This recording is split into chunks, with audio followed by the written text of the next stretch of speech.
Welcome to the Omziel Healing Sanctuary. This is where we give you bite-sized information for you to take in and use in your daily practice. So I'm here in Windsor, New York with a great friend of mine, and we're spending some time. We're doing some men's work, deep work, and he's opened his home and land to that process. So we're here trying to learn more about him. So yes, please introduce yourself, brother. Hi, I'm Gary Diesel, and I grew up on Long Island, and I moved upstate here to Windsor 15 years ago. So now's our homestead is here in the country, and we love it. It's beautiful. The land is just incredible, bro.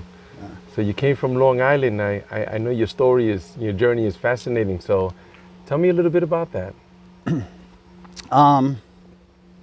I always had the calling. I had a near-death experience at about 3. But I didn't fit in with organized. And then at about 15, I couldn't take the contradiction within myself anymore, the way of the world and the spiritual. And I chose the way of the world, and I fell into alcoholism and drug addiction for 15 years. And I had no morals, no anything. I had no Gary. And then I was fortunate to be guided to Alcoholics Anonymous to deal with the alcoholism, and in that I discovered spirituality.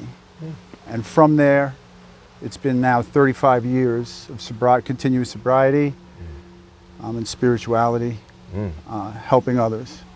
That's incredible. Yeah, that's incredible. I know you help a lot of people, I'm sure, man, and I've been down a similar road like we all have too. You know, it's been a long journey for myself, and part of that recovery too is connecting with other people and learning about new, different healing modalities, you know. So tell me some things about that you've been learning lately that has helped you on your journey. Sure. You know, initial was just my connection spiritual. I've always indigenous. I know past life. So always Native American and the earth. But then I got into the heavy, the yogic, the light and sound. That resonated for me. And I've been doing that. I've been initiated in that. I'm an adept where I can initiate people and I teach people meditation. Been doing that for over 20 years.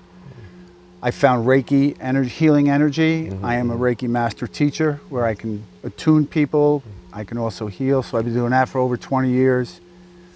And then recently I was brought back to plant medicine for deeper work on myself. I was guided for that. And that has coming back to the nature. So no one path I have found is the path. They all connect and support each other. And I get to see, for me, I'm not one way. It's for right now in the journey. I incorporate all of it with my plant medicine. And then I'm just open for whatever next phase may be. That's been my culmination of everything. You spoke about the contradictions that you were like struggling with, man. Please talk to us about that. Oh my goodness.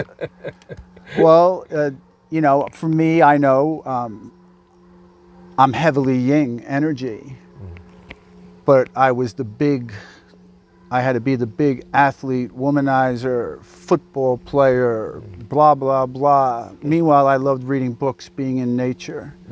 I could never show that stuff. I'm very emotional. I could never cry. A real man doesn't cry. A real man doesn't ask for help.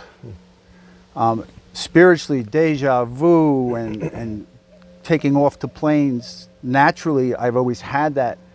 Don't you ever beaten and told, don't you ever talk about that stuff. There's something wrong with you. So at adolescence, I wasn't fitting in and I had a choice. I used to look at it as I wasn't strong enough. But now I look at it as it was beautiful because I got to experience all the dark side to help people now. Because I can identify with their feelings and what they're going through because I lived it and then I was given the gift. Right, we spoke about that earlier, about how oftentimes people are trying to help someone, but they've never been through that pain. They haven't been through that. And you said something earlier that was so fascinating and interesting about how you've been to the depths of hell. You know, that's why you could say, look in somebody's eyes deeply and say, I know what you're going through. You know? Right. I could look, and you know, from us talking, I could look at someone and I know what it feels like to want to die every day, not want to live anymore. I know what that feels like. Right. I have nowhere to go, nothing. I just want to die. I know what that feels like. Right. And I can then identify with someone and they could see, hey, look, maybe try some of this stuff because now look. Right. Look at the life he has. Right, right. And he's made it through. He's made it. There is hope. There is hope. Yeah, because there's nothing worse than that feeling of hopelessness. Just, oh, there's nothing worse than that. When it's not true, you know, it's like, it's just part of the journey. Yes. You know, I often try to tell people, you know, just to try to see what that feels like. Try to step away from that, right? So one of the books that I highly recommend is the Untethered Soul by Michael Singer. And he talks about sitting in the seat of consciousness and just sit back and just look at that. Oh, that's what that feels like to be upset. That's okay, that's depression, or that's anger. Okay, that, you know, and then just let it go. You know, not to be attached to it. Don't, you know, seep into it and make it like something that is a part of you, because it's not. You know. And I have found, for me, I've been meditating for 35 years, where meditation practice helps me to be then in that daily inventory. How am I being? How am I reacting? What's causing me? But it's that quiet time for me and building that consistency with spirit where I get all my answers. I'm guided the more I surrender and open. Right. But for me, I need that space, that time. And it changes. For me, it's in the woods.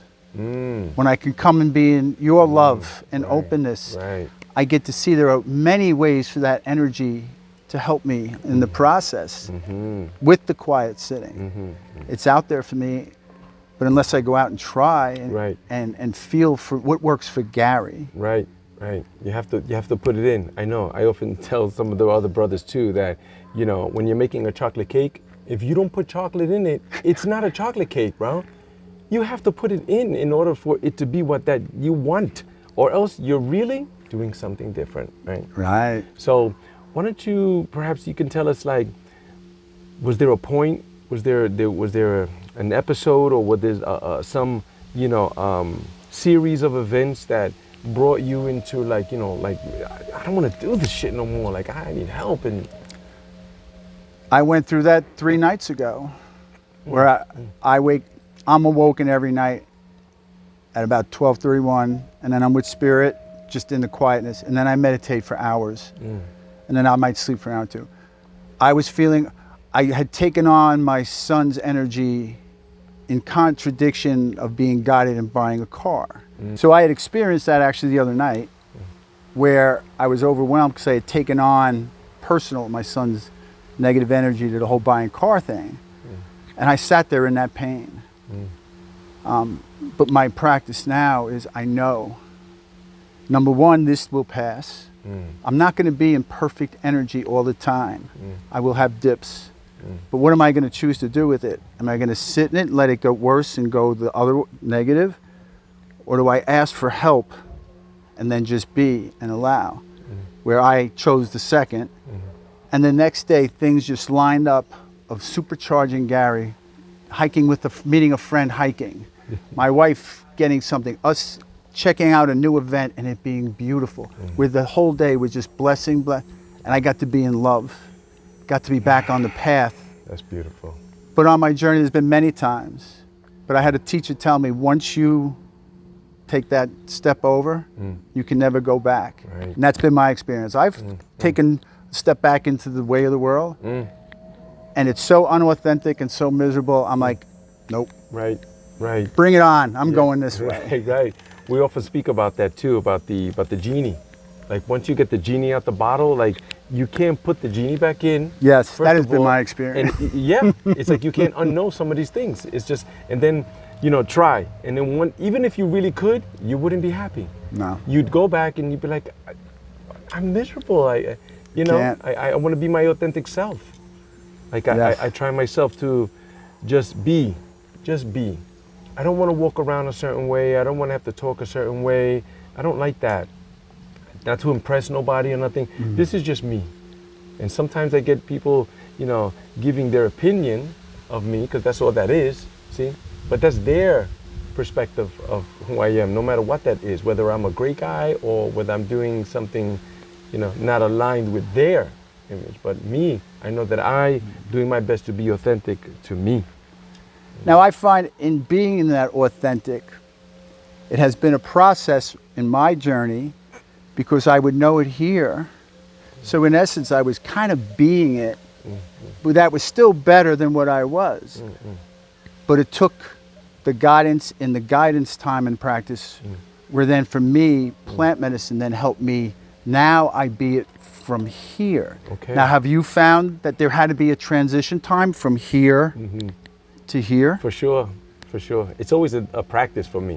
Every Right. time I feel uncomfortable, it's something triggers and goes, there it is. That's it. Go for it. I don't like this. It's right there. Like, oh, I'm hugging like a man deeply.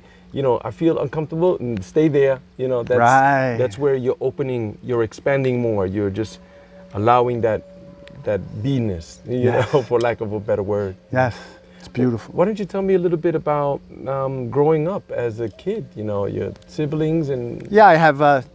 I was the oldest, so in doing spiritual work, got to see it was on me. I always had to be perfect. I had to be be like Gary, so the best in school, the best in sport, the best. And then I carried that within myself in my life, where I was the hardest judge of myself. So in the practice, I got to see a big work for me was to be able to give myself a break and have self-love. Because in wanting perfection for myself, I got to see that I judged others. And I expected perfection from everybody, and I was miserable. But in order to not judge others, I had to first learn to not judge Gary. So my two brothers, both are in recovery.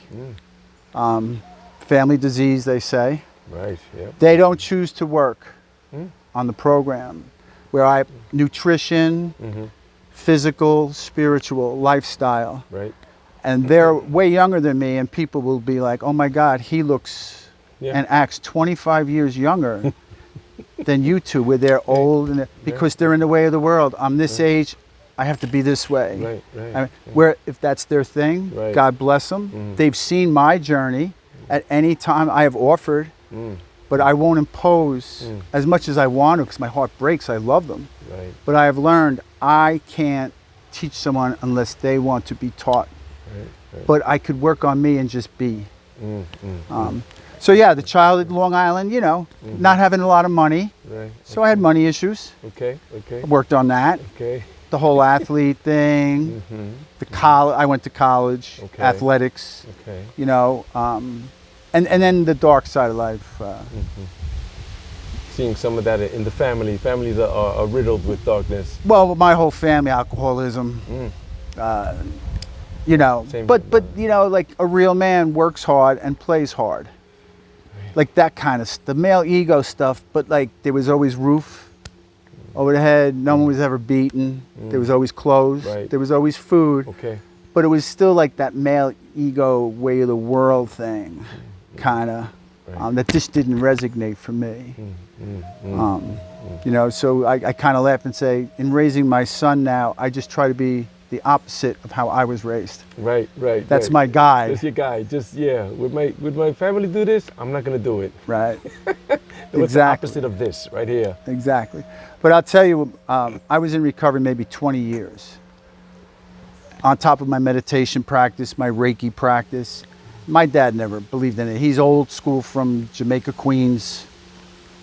He's old school. Right, and right. he was going to die within a few days of cancer, and my wife and I surprised him to say goodbye. Flew down to Florida. And I sat with him a little. My wife took my mom out. And I was like, you know, Dad, what's the words of wisdom? And he just looked at me and he was none. He's like, all I could tell you is that thing you do, that hocus pocus and that recovery. He's like, whatever you're doing, don't ever stop, because you finally turned into the man that I always knew you were capable of being. Wow. And let me tell you something. To have your dad tell you that, Right, right. what a gift. Incredible. And that's the work. Right, right. That's so. Nothing with me. Right, right. It was all the work. That's so heartfelt. Yeah. That's incredible. What an incredible journey, brother. Thank you.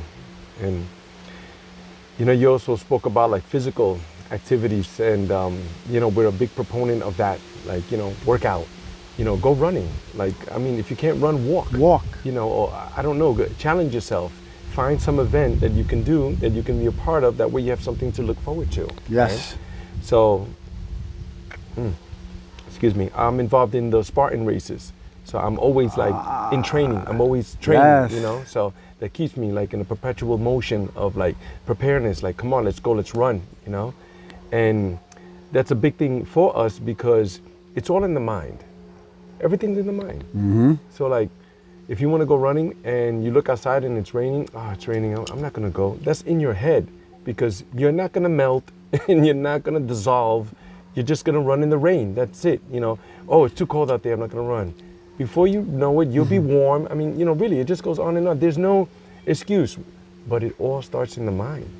So maybe you could tell me, how has that helped you with your life and your journey? You know, the physical aspect of working Right. out and doing it, like even when you don't want to, and those things. Yeah, well, it's tremendous. For me, it's tremendous. I've been working out for 50 years. Where for me, I got to see a big thing too is I'm a very emotional, I'm an empath. I'm very emotional. That was a positive outlet for me to let out all those crazy feelings, just feelings. But the structure, you know, I mean, when I was training at one point, heavy powerlifting, I was 290 pounds. But then the universe told me, no, I'm 180 pounds. And that was, okay, no more sugar. And for me to realize I can't have one donut. If I eat one, I'm eating 12. Right. So I don't touch sugar. So but then I'm honoring myself. Right. If I'm not feeling well, go, and I'll surprise the mind of, oh my God, I actually concentrate more and get a better workout on the days that I don't want to go and feel. And then the number one thing is, no matter what, I always feel better after. So that has incorporated, it's so important. You know, my wife and we exercise every day. We hike the woods, 40 inches of snow, 17 degrees, raining. Yeah. We That's go it. into nature for our spiritual, and we walk a mile and a half, we hike a mile and a half, just for the breathing the fresh air and taking care of ourselves. So for me, in my experience, the physical is very important in learning about the mind also. Pushing the mind, the limit. There are no limits to my mind. I put the limits. Right, right. That's beautiful. Appreciate you so much. Thank you, and thank you for joining us. And that information, take it in, man, and look at some spiritual warriors just doing our best to navigate this, you know, realm. So you can find us at omzielhealingsanctuary.com. We have the YouTube channel, and there's also the Instagram too, Omziel Healing. So, are you on any social media? No.